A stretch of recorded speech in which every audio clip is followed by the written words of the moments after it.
June 6th. The leaderboard evaluates models on 4 metrics: score and dice for lesion and dice for no reason, and combined it among dice. Our model showed very high accuracy in no-lesion segmentation, which is ranked second, and while lesion segmentation dice was more challenging, ranking around 11th and 12th. This indicates strong background precision, but room for improvement in lesion sensitivity. Now a bit about the challenge itself. As you know, the AIMS-TBI challenge was organized to advance method for automatic lesion segmentation in traumatic brain injury using MRI data. And traumatic brain injury is clinically important because the lesions vary widely in size, shape, and location, making manual annotation difficult and time-consuming. The challenge provides standard data and evaluation protocols. So, by benchmarking different approaches, the challenge aims to push forward progress in clinical decision support tools for TBI diagnosis and treatment planning. For instance, this image is for the data shows a lesion we need to identify, highlighted here in red.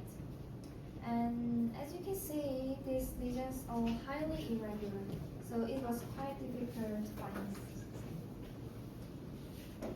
And a unique feature was the half the data set test data had no lesions, and any false positive would result in dice score of 0. This meant avoiding false positive was as critical as detecting actual lesions. And we also use nnU-Net framework. So we just selecting the residual encoder large architecture, and our major focus on our work was on preprocessing and normalization. By default, nnU-Net applies just score normalization and using the global mean and standard deviation across the whole head volume. Like all boxers, including the skirt and neck and background, are used to compute the statistics.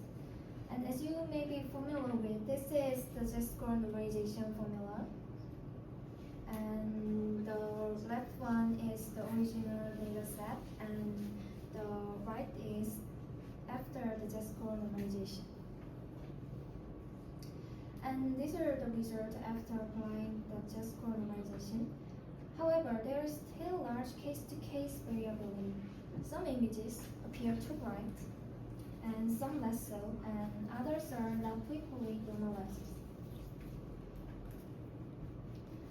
To adjust this, we first applied HDBRT brain extraction and compute normalization parameters, mean and standard deviation, only within the brain mask in these green things.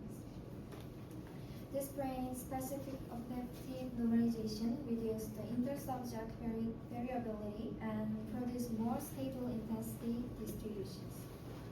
And we performed Z-score normalization by calculating the mean and standard variation exclusively from the boxer inside the brain mask. And this is our formula. And as you can see, when we do the adaptive Z-score normalization, it becomes the more bright, not bright, and not so dark things. And here are the results of our adaptive normalization. As the title says, this method creates highly stable intensity distribution and effectively reduces the variability between the subjects. And I think this can be compared more things. And the web one is conventional normalization, which is just normalization, and the right is our methods. The difference is really clear. Our approaches is significantly suppress background noise and provides much better construct for the brain structures.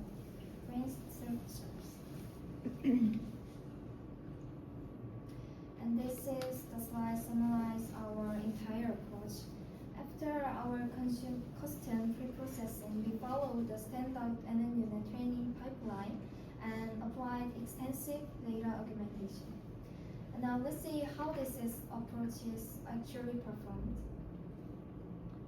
And here is our final result. The top table is primarily readable and the bottom is final readable.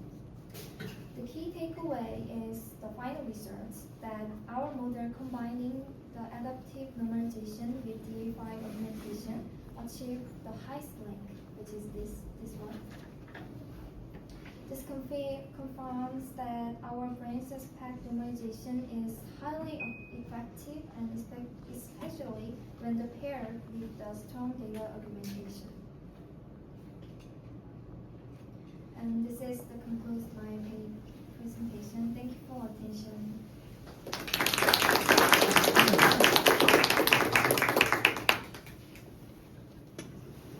Questions? I have one. Oh yeah. First of all, fantastic first presentation. Congratulations. Thank you so much. So is there, and maybe I missed this, when you go back to your comparison of the normalization, is there a way to quantify the voxel intensity differences that, so you can, and you know, some images required this and some images maybe you didn't gain much, right? Or did you gain something in all of them? Is that making sense? So in other words, how much change, let's just look at scan 0144. I don't see 0144 over there, but did you look at the amount that changed between scans? And it looks like some of them, maybe you may not have changed much, right? In other words, would you differentially apply this? I don't see one. Okay. I'm just. Oh wait, 9 and 091. Where are those two? It's okay. I'm just wondering, because it seems like for some of these data, you really needed it, and some maybe less so, correct? Yeah, I have to prepare to pair things. No problem. No problem. No Sorry. problem. Thank you. Other questions? Thank you. And I'd like to clarify that you actually took second place because the first two on the leaderboard were from the same team. So